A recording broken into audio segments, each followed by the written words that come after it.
Hey everyone, and thanks for jumping back into the cryptoverse. This is a premium video, so we're going to be going over the weekly newsletter as well as some of the stuff I've been developing on the Google Sheets document. Also, I will point out that the Google Sheets document will likely be moving to a new document, so keep an eye out for that. I'll send you the link so you can access that. Um, what I want to talk about here is a selling strategy that has been requested by a few people. They're asking essentially, is there a way we can project what might happen? And this spreadsheet was largely inspired by one of the guys on the premium list named Thurman. So I appreciate it. I just took his idea and just expanded it essentially to show you different selling strategies and maybe how they could perform during this next market cycle. So, if you're not familiar with this, go to the Google Sheets dashboard. You'll see a link to it, either in your email or on Patreon. And what I want you to notice is that it's under dynamic DCA strategy. So you can go up here, and the only two cells that you guys can edit on this sheet are C2 and C3. Now, I would encourage you to download the chart or download the spreadsheet if you want, and then you can even change some of the assumptions that are made if you think it might play out differently. So one of the things you can do is you can come over here. You can say, okay, this is how much Bitcoin I have. You could just put in whatever number it is. Let's say you have 12 Bitcoin. When you do that, when I hit enter, you'll notice all these numbers over here are going to change. So you can see they've all changed. If you were to put in, say, a different number, you can see that they all change again. So let's go to a nice, easy round number of 10 Bitcoin. So if you own 10 Bitcoin, and then you want to put in your projected future peak. So regardless of whether you agree with me that maybe it's between 1 to 200,000, what if you think the next peak is at 500,000, or you think the next peak is at 50,000? Well, you can then, you can put in where you think the peak is going to be and see how some of these strategies could play out. So, if the peak were to be at, say, 100,000, then, these are the results. And we'll go through each one of these systematically in a minute. If the peak is at, say, let's say 250,000, you'll notice that all of these are going to change because, well, the peak price is changing. Now, what this is it's looking at each risk band, so starting at 0.4 and going all the way up to 1. And it's based on various risk tolerance strategies. So if you're conservative, maybe you start selling when the risk hits 0.4. Okay, if you're moderate, maybe you start selling when it hits 0.5. If you're, say, aggressive, it could be 0.6. I added on a few more. Super aggressive means you start selling at 0.7. The hodler, so basically you're just holding for the most part. You're not really trading. You're just trying to time the peaks more or less, plus or minus a few weeks. So then maybe you start selling when the risk is in the 0.8 risk band and higher. And then YOLO, which I certainly do not recommend, is only waiting until you hit the 0.9 risk band and selling everything. So I should note that as the numbers move sideways, it is the cumulative profits you've made. So for the conservative investor, maybe they sell, a portion of their Bitcoin at a 0.4 risk level. While going off, say, 10 Bitcoin, a projected future peak, and selling the same percentage at each risk level, then you would be selling 39. Your profits, in a sense, or I should say the amount you're selling your Bitcoin for would be 39.5K. So this obviously does not include what you bought it for, but this is what you would get if you followed this strategy, taking into some of the assumptions I'm going to show in a minute. If you continued this and also sold again at the 0.5 risk band, then your total, the total amount of money you would have gotten from selling Bitcoin would be 106.5 thousand, and this includes what you would have sold here. So the amount you sold here plus the amount you sold in this band would have been 106,000, and then continuing on. So in the end, if Bitcoin were to get to the 0.9 risk band and you sell the rest of your stack, then the total number of, or the total amount of USD you would have had you sold the same percentage at each risk level, and the total number of Bitcoin you had was 10, and the projected future peak is 250,000, then you would be nearing $1 million. As you move down, you can see that your total profit would go up. And the reason is because if you have a higher risk tolerance, then you might have, you could see a higher reward. The danger is that what happens if we never reach this risk band? You're literally not taking profits at any of these risk levels. And then what happens if we go up to say 0.89 and then we just drop like a rock? How do you explain to yourself, to your friends, to your family, oh yeah, I saw it go up, and then I didn't sell anything, and now it's back down, and I'm not nearly up as much as I was. So this is why it's important to take profits. And you can see that there is a difference, of course, and I'll get into the assumptions in a minute. But if let's say you're a moderate investor, then if you follow this strategy, just selling the same percentage, and you take into account these assumptions, then you'd be bringing in around $1 million. If you're aggressive, 1.2 million. Super aggressive, 1.4. So I understand these are significant differences, but you have to remember that there's a lot of risk in continuing to hold out here and not selling at all. Another point is that for those people who are taking profits in this risk regime and this one, well, if the risk drops back down, these people are able to then buy back in. So it's not exactly a fair comparison, because maybe here you continue to, you buy when the risk is below 0.4, you sell when it's above it, and then you only buy back if it drops below. And if it doesn't drop below, you don't care, you're happy with your profits, and you still have a lot of other Bitcoin you can sell at the other risk levels. But I know there are a few people on the premium list that follow this strategy, and they've been able to flip it quite a few times now, because the risk continues to go above 0.4 and then it drops back down below 0.4. Now you have to take into account short-term capital gains. So for many people, this is just not a headache they want to worry about. But note that it's not a clear, cut and dry, black and white picture. Just because you see the profits are higher does not take into account the fact that some people at these levels may have been continuing to build their stack over, say, months or years, and so maybe they actually have a little bit more, and it wouldn't be, the difference wouldn't be quite as large. So this is why I say it's important to have a plan, because going this plan, I'm sure a lot of people in 2017 saw the prices go up, didn't sell because they thought it was just going to keep going up to 100,000, and then it didn't. So we're trying to avoid that this time. Now, I need to show you one of the other assumptions baked in. So here I'm going to unhide this. So this is basically trying to figure out where the 0.4 to 0.5 risk band would be if 250,000 were the peak. But I'm going to go ahead and choose a more realistic number. I don't think we're going to make it to 250. Let's choose 140,000. Let's say, again, we have 10 Bitcoin we're wanting to sell. Then this, by the way, I have it defined currently, shows the risk band of 0.4 to 0.5. The start of the band would be $13,000. Well, some of you might be, well, this doesn't make sense, because, okay, if I go to the dashboard and I look at the risk, I can see that the price of Bitcoin is 9,700 and the risk is 0.4. You have to remember that if we are seeing lengthening cycles, then the price of Bitcoin may slowly tick up over years, and in a year, maybe the price of Bitcoin is $13,000, and the risk is 0.4, because it's just a very slow and methodical move up in price, rather than, say, a blow-off speculative bubble peak. So consider that the risk level at 0.4 will change. Now, if we go back here, I want to talk about this because it takes into account something.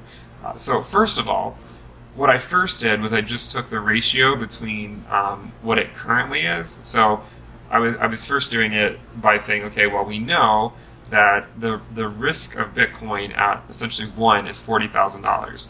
And if the 0.4 risk band is around $10,000, then we know it's about 25%. So can we assume then that the risk at 0.4 is, if let's say it's the peak is 140,000, can we take 25% of that and assume that that's the 0.4 risk band? I don't think we can do that.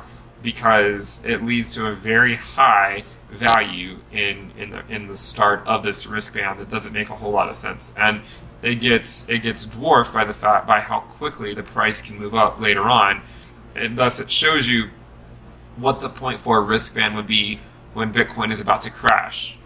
But this isn't as useful. We want to know what the 0.4 risk band was when we were accumulating and then taking our first profits. So because of this, I've taken that ratio, and because there's less certainty as we move down the risk band, because it's further displaced from the peak, I've just multiplied it by that coefficient. So this one's multiplied by 0.4, this one by 0.5, this one by 0.6, and so on and so forth. Now, I get this is somewhat hand-wavy, as they say, in the sciences, and there's not a clear mathematical reason to say this, but I do think it does make somewhat, it does make some sense, because, if our projected future peak is 140,000, then it would make sense that our 0.9 risk band would be at 104,000, and I think it also makes sense that our 0.4 risk band would be at around 13,000, because we would want to see a methodical move up to, say, $20,000 over the next, say 12 to 18 months or so. So I think this makes sense. I've also, on the spreadsheet, it also shows, well, Ben, what if I don't sell at the middle of the beginning of the band? What if I sell at the middle of the band? So let's scroll over. So these show your profits if you sell at the middle of the band, so 0.45, 0.55, rather than 0.4, 0.5, and then it shows your profits associated with that. So by waiting to a higher band, it shows that your profits would be higher. The downside to this, right, is if you're waiting for, say, 0.95 and we only go up to 0.91 or 0.84, you're potentially missing out on a ton of profits. And note that these two are just showing you're selling at the same risk level, or you're selling the same percentage at each risk level. Now, if you guys follow me, you also know that we talk about dynamic DCA. And this shows, well, what happens if you dynamically DCA your cells as you move down, as you move this way, and this shows the different risk tolerance levels. So this means we're doing it linearly. So y plus 2y plus 3y. So you're just selling y at each risk level. If you're conservative, if you're following the strategy, it would be total number of Bitcoin divided by 21 would be your first level. If you're following moderate, total Bitcoin divided by 15 would be second. Aggressive, total Bitcoin divided by 10, third, and so on and so forth. You're just adding up each level and then dividing, and then taking your total amount and dividing by the summation. So again, you can see that if you follow this strategy, your profits would be slightly higher, assuming we traverse all risk bands, 661,000 versus 509,000. This one shows an exponential, so for every time we go up a risk band, you're selling twice the amount of Bitcoin as you had at the prior level. So you can see by following this strategy, you could really maximize your returns if we make it to the final risk band. But the downside is what happens if we only make it to this risk band? Then your total profits are 292,000. Whereas if you had done it linearly, like I'm doing, your profits would have been 361,000. Which I think is the best way to go. And if you just did the same percentage at each risk level, it would have been 334. So this to me seems like the best approach, because in terms of ensuring you're taking profits, if there is a run in the cryptocurrency market, you'll be sure to capitalize on that move. It takes the stress out. You can just sell at each risk band corresponding to to the value you want to sell it at. One of the questions I also get is, well, do you set it at the beginning, the middle? Well, what you can do is you can, if you're wanting to wait until, say, the middle, and you want to flirt with danger in a sense and try to wait until, say, 0.47, 0.48, you can always set a stop loss, so that if it crashes in the short term back to a lower risk band, then you're at least taking profits within that risk band. And you can move this stop loss up as the risk and price move up if they move up monotonically, and then you can take advantage of that. So whenever we do see a correction, you're able to then take profits at a slightly higher risk level. So take that into consideration. So I'm going to go ahead and hide these, but just so you know, if you want to change the assumptions baked in, then you're going to want to download the spreadsheet and then unhide these two columns, D and E, and you can change, you could just take out that coefficient multiplier, and you can see how by doing so it doesn't really seem like it would be that physical, I guess. Let me hide these. And let's just continue to move on. I hope you guys like the spreadsheet. I'm going to try to continue to build out tools that you guys can use over the next several weeks and months. We're definitely here for the long haul. So this one again, so these risk bands again show selling at the beginning of each risk band, and this one shows selling at the middle. And then you can basically see over here the start of the band and the middle of the band instantaneously. So the prices today, if Bitcoin were to go to the 0.9 risk band, say tomorrow, then the start of the 0.9 risk band would be at 33,000, and the middle of the band would be at 36,000. Now remember, these numbers are dynamic; they will change with time. So I hope this one is useful to you guys. The next thing we're going to talk about is we're going to jump into the report. So I got a lot of requests on the best data by ADA. I cover it on the channel. Besides Bitcoin and Ethereum, I cover Cardano and Chainlink. I'll probably cover a few others, but these are the primary ones. And I got a lot of requests for ADA since I was covering it a while back, and it's been doing really well recently. It's between 8 and 9 cents. So statistically speaking, what is the best day to buy ADA? Well, if we compare the percent difference between the price and, say, the 7-day moving average, in a sense, then you can see that Friday would actually be the best day to buy. And in fact, I should note that these results are from 2019. So I'm not including 2017, not including 2018, because I feel like the speculative bubble and subsequent crash just are going to significantly skew the results. So it's better to just go with the accumulation phase. With Bitcoin and Ethereum, I included all of the time they've been around, because they didn't just pop up right at the last month before a speculative bubble took place. They were around before that. But you can see that Friday is the best day to buy, and in fact, on average, you're getting in at a price lower than the previous 7 days, the average of the previous 7 days. The second best day to buy would be Tuesday, and this is all historically speaking. And then the worst day to buy is Thursday, or you could think of it as the best day to sell, followed by Sunday.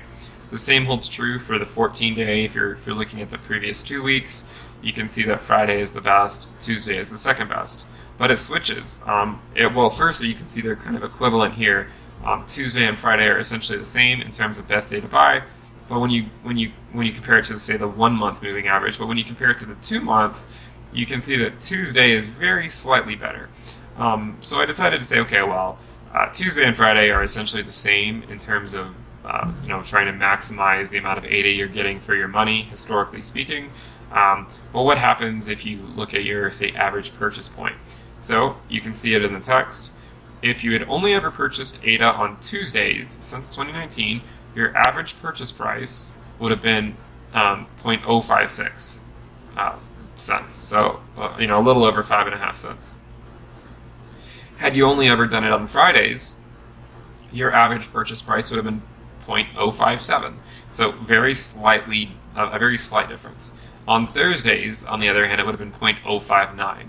So getting closer to 6 cents as opposed to, close to 5.5 cents for purchasing on Tuesdays. So I know this might not seem like a lot, but if there is another bull run in the cryptocurrency market and ADA does go along for that ride, this could make a huge difference in a few years. It's quite, if you haven't lived through one of these cryptocurrency bubbles before, I will warn you, it's quite remarkable, and things can get out of hand really quickly, and this is where the dumb money pours into the market. Within this, I talk about the selecting a strategy, which we just went over in the Google Sheets document. And so make sure to check that out.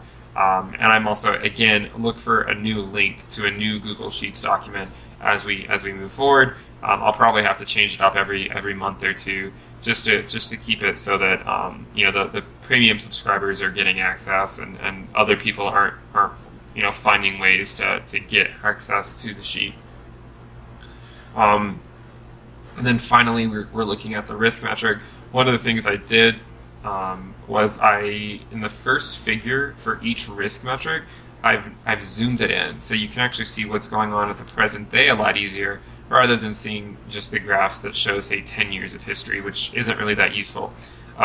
If you want, though, the second chart of each asset does show the full history, but this removes that color-coded dimension and just plots it on a secondary axis, the risk.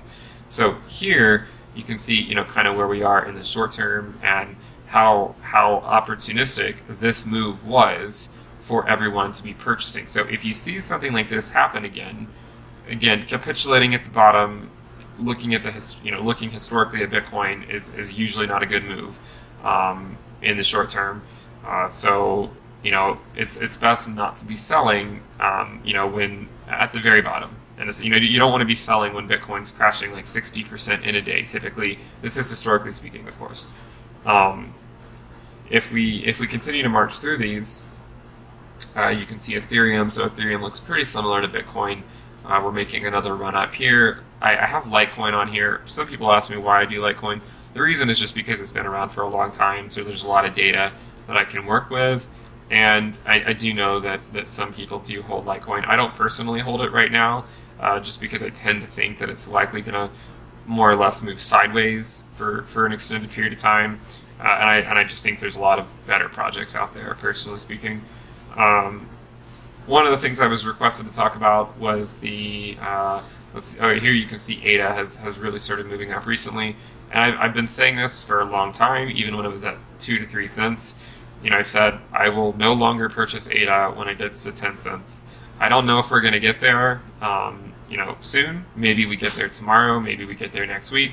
But if you see us go above this level, I'm no longer buying ADA, and I'm probably going to look to start dynamically DCAing my way out of the market. I would only be selling a small portion.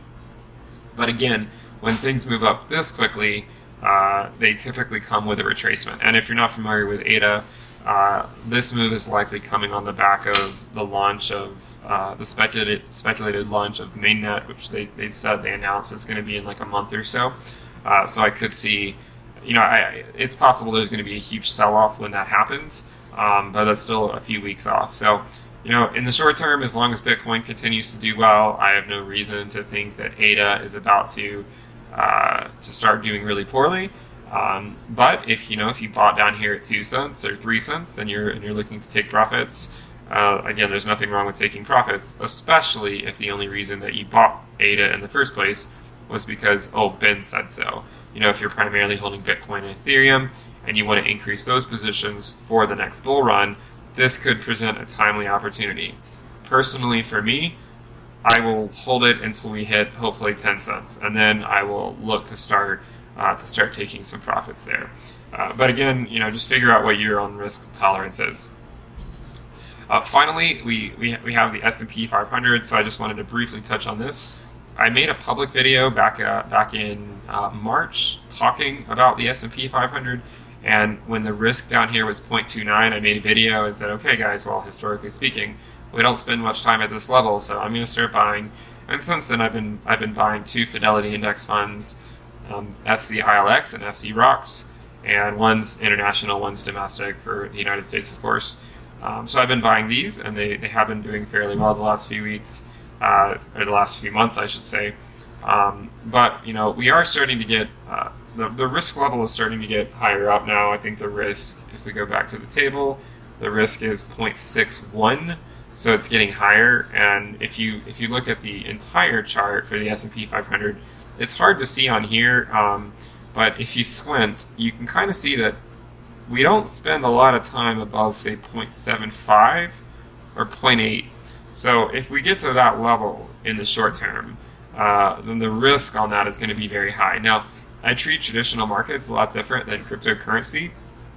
I prefer to just hold for a long time rather than, I mean, with crypto, you have to take advantage of the moves, because if you don't, you watch your portfolio drop by 80 or 90%.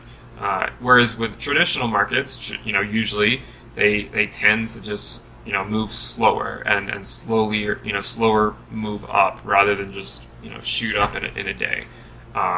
With that said, I mean, if you're taking profits at, say, like the 0.75 or 0.8 risk level, then you're only doing it every few years, if that. So again, if you see the risk go up another 0.15 or 0.2, which is going to be getting pretty high, then I would probably start taking profits, because I don't think that type of move would be sustainable, especially with the nature of the economy and just the fact that over the next several months, I do think it's going to be hard for a lot of people in general, just to pay their bills and whatnot. So I could see that affecting things. Now, finally, I just want to do my into video rambles that I did last video. So let's go ahead and let me go ahead and pull up CoinMarketCap again.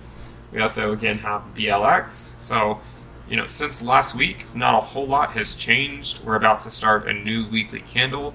Note that this candle will start up here. So in the short term, it still seems fairly bullish. You're going to see a lot of people saying, I mean, of course, again, we know people are drawing that, this trend line right here.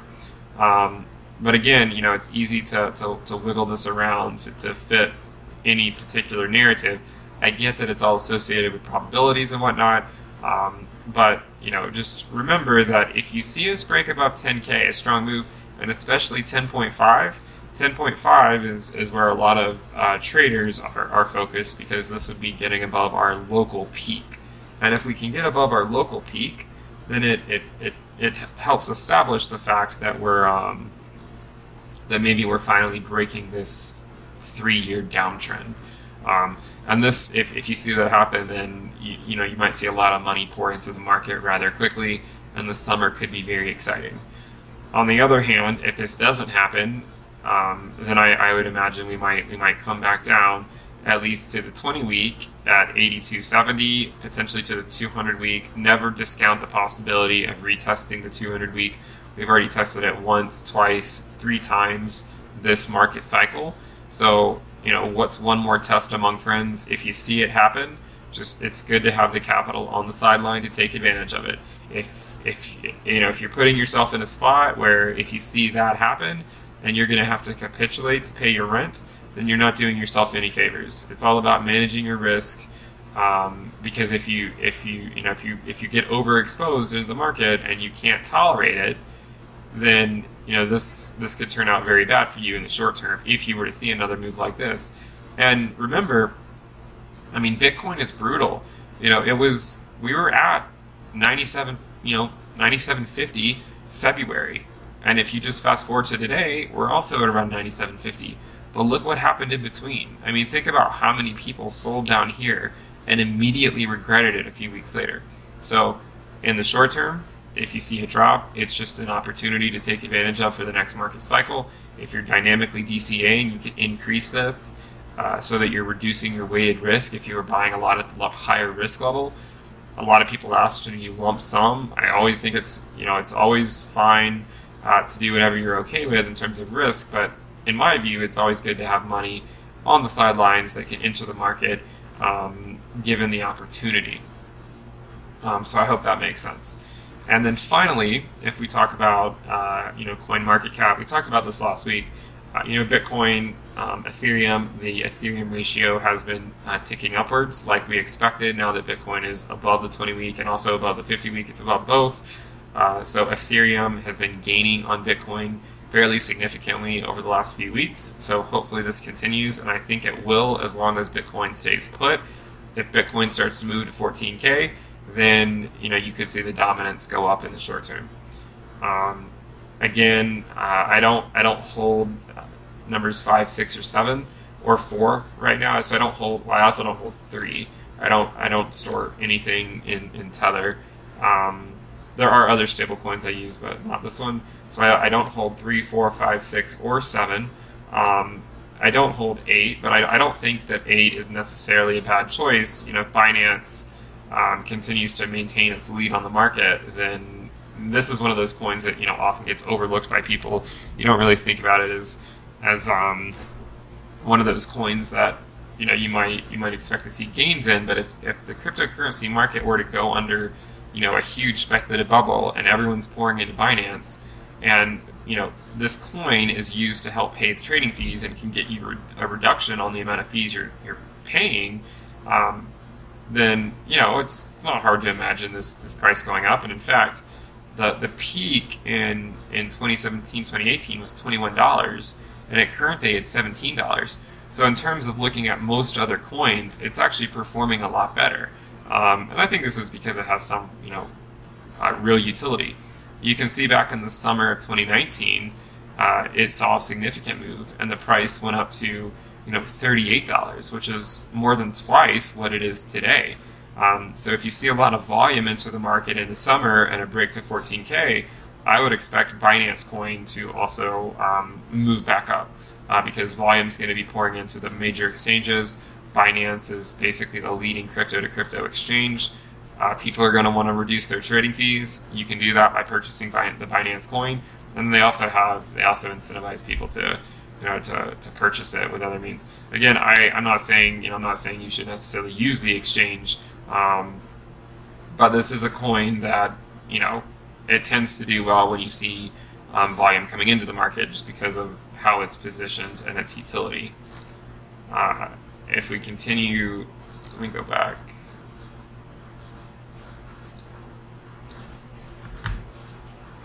So if we go back, I don't hold EOS. You guys know I hold Cardano. So these are the top 10. Again, last week Cardano was not in the top 10.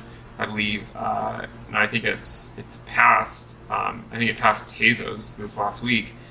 So if the market stays healthy, I'm pretty excited about a lot of these coins in the top 10. But again, I don't hold a lot of these ones in the middle. And the reason is just because Litecoin, if you look at the history of Litecoin, its ranking in the top 10 basically drops like every cycle. And I want to show you guys, actually, now that I think about it, let me show you a tool that you can use if you're not familiar with it. So here's Litecoin number 7. So let's go ahead and create a new tab. We're going to open up CoinMarketCap again.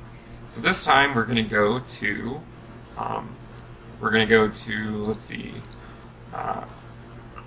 tools, and then we're going to go to historical snapshots. So if you haven't looked at historical snapshots, look at it. Let's go back to April 28th, 2013, and you can see the top coins. So what do you see? Well, it's pretty pathetic, but Litecoin was number 2. So in 2013, Litecoin was number 2. Now let's go to let's change the date to be, say, 4/28/2015. Where was Litecoin? Litecoin was number 3. Okay, let's change it again. Let's change it to 2017. So April 28th, 2017.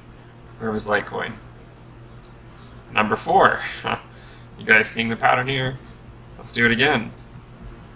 Let's change it to 2018. Number 7. Okay, so it's not moving in the right direction in terms of maintaining itself in the top 10. I think that this will be the market cycle that Litecoin drops out of the top 10. In fact, I don't really even think there's hardly any developer activity even going on.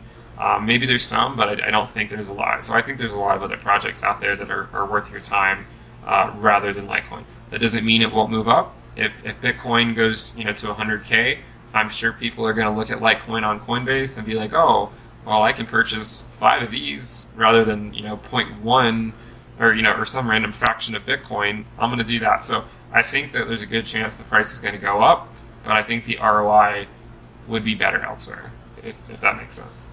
Bitcoin Cash, I probably get asked about this one a ton. And again, Bitcoin Cash, BCH is just one of those coins that I don't hold. It's a very niche community. The nice thing about this is that when Bitcoin moves up, this one tends to move up significantly. You can see even in the last 7 days, Bitcoin was up 6%, and Bitcoin Cash is up. Here I am looking at April 28th. But if we go back to say, let's go back to say the current day. So I would need to pick a day when the market just isn't moving sideways, I guess. But if you've lived through the market long enough, you know that if Bitcoin's going up, some of the forks of Bitcoin tend to really go up as well. But the opposite is also true. When Bitcoin crashes, these coins are just dropping like a rock. And so this is the reason why I don't hold Bitcoin Cash. I just don't think that peer-to-peer, I feel like the likely future of peer-to-peer, again, is a stable coin, not coins that are fluctuating daily. And so that doesn't mean that these peer-to-peer coins that are trying to make themselves peer-to-peer coins, that doesn't mean they won't see remarkable returns during this market cycle, because people will say, oh, well, I'm not going to transact with Bitcoin because I have to spend $30 to send it. Let me go find something cheaper. And then this is where these kind of coins maybe can swoop in and have the narrative ready. But I don't hold this right now, certainly. So let's wrap it up there. The video is getting kind of long. I hope you guys enjoyed it. I hope it's been informative. This video I know is longer than most, but hopefully this has been useful to you guys. Let me know what you guys think about it in the comments below. If you have any feedback, what you would like to see next time. We're probably going to continue looking at strategies in future videos. But if there's something else you want to see, we can also explore other things. So thanks for tuning in, guys. I'll see you next time. Bye.